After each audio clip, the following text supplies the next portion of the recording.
Hi guys, welcome back to Man Talk with Big Al Devlin. That's me. So, guys, it is currently we're at this point of filming this Tuesday, which means Wednesday, Thursday, Friday. I've got 3 full days until I'm married on the Saturday of this week. It is getting so close now. I remember when we first decided that we were going to be having a church wedding. And we went and booked the venue. We had over 2 years until the day itself. Now it's here. Now it's just over 2 days away. I mean, this is crazy, right?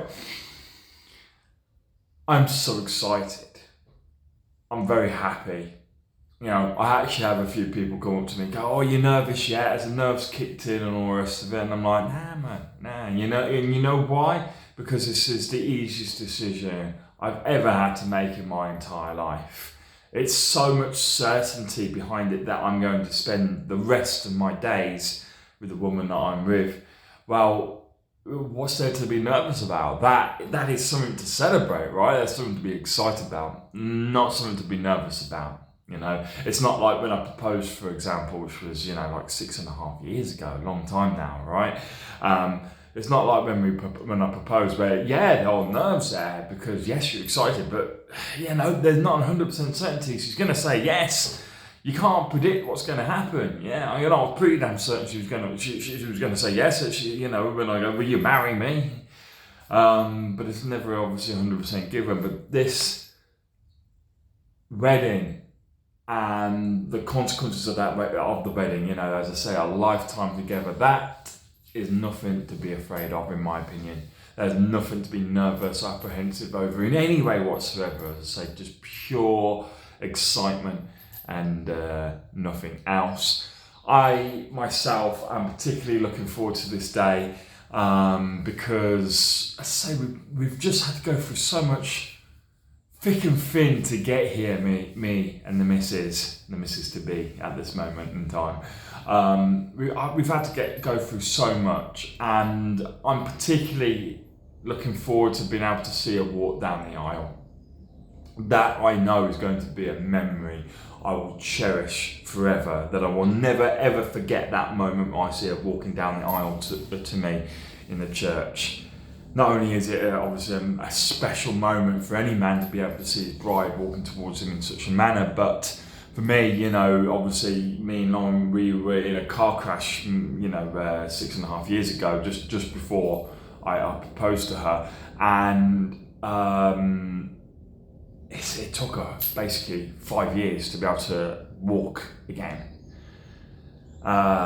We really have, progressed so far. It's taken a long time, a long time, but finally I get to see her walk down the aisle. That's why why we've been engaged for so long. We've not been living in sin for any nefarious reasons, so to speak. We've been waiting because she wanted to walk down the aisle. We wanted to have a first dance, so on and so forth, and she wanted to enjoy the day without being wheelchair bound for either all of the day or the majority of the day. She's in a position now where she should be pretty good on her feet. I think she'll feel it the day after. It will ache and hurt, but it will be a good pain, right? It will be a pain due to a full day of celebration. So there's a lot, as I say, that has happened to get to where we are today. And I suppose that, again, that's one of the reasons why I'm not nervous. Our relationship has gone through so much shit that has been put on us early on and throughout during her recovery period and my own recovery period and stuff, that, there's literally, we've already fulfilled the vows of, in sickness, in health, for richer, for poorer, and all the rest of it. Saying those vows is just a confirmation of what of the life we've had anyway. Regards to the wedding itself, well, it's at our local church. So we live in a little village, it's sort of in the outskirts of Birmingham. And we are getting married at our local church. Following that, we will then be having a reception not too far away from there. The theme For the bridesmaids is pink, and for the groomsmen, light grey. Here's the thing, right, guys? As the bloke, my job is literally just to turn up at this point, regards the organisation of the wedding. It's been actually really easy for us. It's not been stressful in any way because where we have the reception, they offer the service of helping you sort a lot of it out, such as getting the cake, the decorations, all that kind of stuff. They have people who you can hire to do that, and it doesn't really cost that much where we are to do that. It's really a minimal amount. So as a result, we've not had a lot to sort out ourselves. So it has been relatively stress-free. The main stresses that we've had for regards organising the wedding or certain aspects of the wedding have been, first of all, the car. That's been the biggest stress, and it's the only thing I'm slightly worried about. The car to come pick up the bride and the bridesmaids, and obviously then myself and the bride on the way to the reception from the church. You can never rely on the car people, can you? You hear all the stories about when things go wrong in weddings, and the majority of the stories that you hear are to do with the car not turning up or turning up 2 hours late or something along those lines. So I'm always a bit, are we going to be getting the car? Now, luckily, they're not getting paid unless they don't turn up. So, it's incentive for them to come up. They've had a deposit, but they ain't getting anything else unless they turn up. So, there's that sort of security blanket there. But the first car people we went with, they actually went into administration a couple of days before we were going to make the payment. They needed payment up front.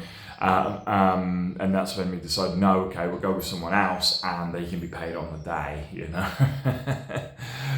So, yeah, we had a little bit of a stress. That was 2 months ago. So 2 months away from your wedding, having to all of a sudden organise a new car. Well, hopefully it turns up because, obviously you want your day to be perfect, but also on top of that, well, it's a Rolls Phantom Ghost. I mean, I've never been in a Rolls Royce, and I probably never will be in a rest of, ever again. So I really want to go inside it. I want to see how nice it is inside. So it's a nice little treat to me, I suppose.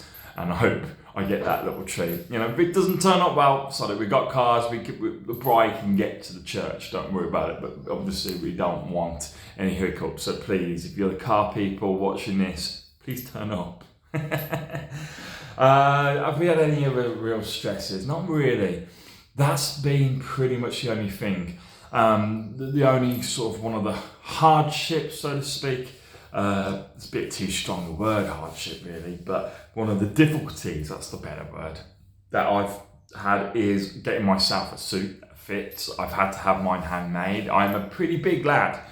I've got the tailor measured my chest in at 55 inches, which is pretty big. And I've got big shoulders, and the problem is as well, this is one thing you don't realise with suits, because I've got a few handmade suits anyway, but I do like my suits. It's kind of like one of my weaknesses, so to speak, one of my guilty pleasures, but obviously I want a particularly nice one for the wedding, and so I had a tailor measure me, because normally I just measure myself, send my measurements into a tailor's and get it done, but we wanted this as muscle fit as you can get. That was the request of the bride. She was like, no, I want to see your muscles, I love your shape, I want you to show it off. I don't want it being a little bit, say, baggy around the waistline like it normally is. Yes, you can fit your shoulders in, but come on, you've got to get that more V shape in your suit. So I'm like, okay, cool. So it cost a fortune, but it was worth it. But then, as I say, you're doing it with the tailors and stuff, but one thing the tailors can't do with the suits, or the way that, I don't think it's fully 100% bespoke. It's kind of more made to measure, which is not, as I say, it's not made just for you. They have like a set template and then alter it. But one of the things they can't alter is arms, apparently. Yes, they can, change the length, but they can't actually let the arms out or tighten them or anything. So I've got big arms. I've got 21-inch arms, and my forearms are 17 inches, right? So my forearms are bigger than most people's upper arms, right? Yeah, even though I get my suits handmade, I always struggle to get my arms in and feeling comfortable. I can get them in, but when you get that really tight feeling every time you bend your arm, it's not the nicest feeling, right? So the suit I've got, it does feel pretty nice, to be honest, but at the same time, it's a wee bit tight around the arm still. I can move, but it feels somewhat restrictive. But I've done the best that I can without spending an extra 2-3 grand on the suit. As I say, getting it 100% fully bespoke. Fortune. Yeah, that's the one thing. Everyone says how much weddings cost. And you look at it, and I was thinking, it didn't cost that much, to be honest. But then you think, hang on a minute, no, that was just for the reception. Then you had the church on top of it. Then you had all the extra bits, which I've just had to fork out the last bit for yesterday, actually, which is like the decorations for the tables and all that kind of random stuff, right? And then you've got, the car, and then you've got the suits, and then you gotta buy your groomsmen their suits as well, or rent them. But I bought them as a gift, so it's like, whoa! You start adding it up, and you realise, wow, I've spent a lot of money here. It's not all been on me. It's been 50-50, so roughly 50-50. I paid for the church, all on my own, because as I say, I decided I want to go to that church. So it was my decision. So I'm the one to pay for it in that sense, right? And the reason I chose my local church is because I'm not really Christian, guys. As you guys will know, if you've been on here, you'll know that I'm not really into that. But it's the place where I was christened, and if I have children, they'll be christened there also. So I believe in the tradition of the land, and it means a lot to me to be able to get married in the place where, as I say, I've got a history anyway, and where I hope the history of my family will continue if I'm lucky enough to ever have children. So I really wanted that. That was the one thing I really wanted for this wedding. It's been really my only major input where I've said, yeah, that's what we're doing. Everything else, I've been easy going on. As I say, my job's to turn up, right? So that's an easy thing as a bloke, it's easy, right? All you got to do is turn up, and getting ready, well, it takes about 10 minutes, right? The girls, they're going to be getting up, I think, literally at dawn, at like 6 o'clock in the morning, if not earlier. No, but earlier, what am I saying? It's more like 4 or 5 o'clock in the morning they're getting up at. Sorry. Yeah, about 4 o'clock in the morning, I think they said they're all getting up at, so that they can be ready for a 1 o'clock church service. Like 8 hours to get ready. 8 hours, roughly. You know what? They're gonna love it. It's really part of the experience, isn't it, for them all getting ready together? Because of course, the night before the wedding, I'm moving out. So I've booked a hotel room, and I'm going to be staying at a local hotel, which I'm actually really looking forward to, because I get some time to myself. I'm all on my own. It's going to be perfect. I can't wait for it. I get some peace and quiet, and I can have some time to think about my speech, which I haven't written yet. And I'm not going to be writing a speech either, by the way. I'm not going to be writing a speech. I'm literally going to kind of like not make it up as I go along and have a structure in my head. But I'm pretty much winging it. I like public speaking. I've been on YouTube 10 years. You can probably tell I like to talk, right? I've already spoken for 15 minutes. It's supposed to be a 5-minute video, right? So speeches to me, it's not really a difficulty, but I do need to have a structure in my head. So I don't cause any feuds by not thanking that person, or not thanking this person, or not mentioning this thing or that. I don't know why my camera just shook then. But anyway, I've got to include certain things in the speech, obviously. And I do want the speech to be as professional as possible. As say, bringing it, I'll be able to give a good speech, but I do want it to be something memorable. Probably get it filmed. If we do, I'll put it on here. Hopefully I don't mess it up too much. I say, for me, I just won't be taking long to get ready, but about 10 minutes. The girls more like 8 hours. I mean, they were saying like, oh, don't you want to stay with the groomsmen or something, you know, your best man or whatever. But it was too difficult to sort out. It was kind of one of the original plans, but, you know, and then they were saying, oh, you know, when you're getting changed, you don't want to get changed at the hotel. You want to get changed at, you know, like your best man's house or whatever. And I'm like, what? Do you want me to dress him? Seriously? No, lads aren't into that. It takes me 5-10 minutes to get my suit on. I don't need to do it with someone else. It really doesn't matter, that bit, to me. Some people it might, but for me, I am not interested in that. I'd rather get ready on my own and meet everyone at the church. There's a pub right next to the church, so I'm going straight into the pub. I don't drink. I enjoy a beer, but I don't drink to get drunk. I drink to just enjoy that one drink. You know, I'm very disciplined in that sense. But I will be going now and then. I'll either have myself a beer for a bit of Dutch courage, or I'll be having a couple of cokes, whatever. But the main point is I'll be down the pub, socialising with all the guests who are coming in. I can't wait for that bit. I really cannot wait for that bit, especially as brides are traditionally late, so could be doing a lot of socialising. Then again, as I say, we're getting married in the village that we live in, so I mean, it's not like there's going to be a commute. We literally live down the road. So I mean, we've paid a fortune. Well, I paid a fortune for a car, a Rolls Royce Ghost, that is going to be like a minute's ride from our house to the church. But as I say, it's not about the miles that you do, it's about the experience, isn't it? Well, I think I've kind of like, you know, put pen to paper there with you guys in regards what's coming up for the wedding. You know, obviously part of the preparations are things like the stag do and the hen do. My missus had her hen do about a month ago. She really enjoyed it. Did an escape room. And went then to like some pubs and stuff and bars down Birmingham Broad Street. Myself, I had mine over 2 days. You will have seen the workout parts to my stag do here. I did share them. Where I went in the morning with one of my mates. We went down to the gym and had some of the best training sessions I've had in years. True bodybuilding sessions, really good fun. I was aching, my legs were aching for about 4, maybe 5 days afterwards, because we did leg day on the Saturday.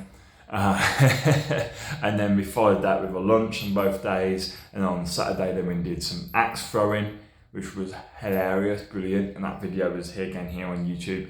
And then we finished off with the pub on both nights. The first day was mostly just family members, like close family, so there were a few girls there. It wasn't a traditional stag do, which I loved. I loved the fact that I had two kind of stag do's. I had the Saturday, which was the lads going down and axe throwing, getting drunk, so on and so forth. Typical classic stag do, great fun.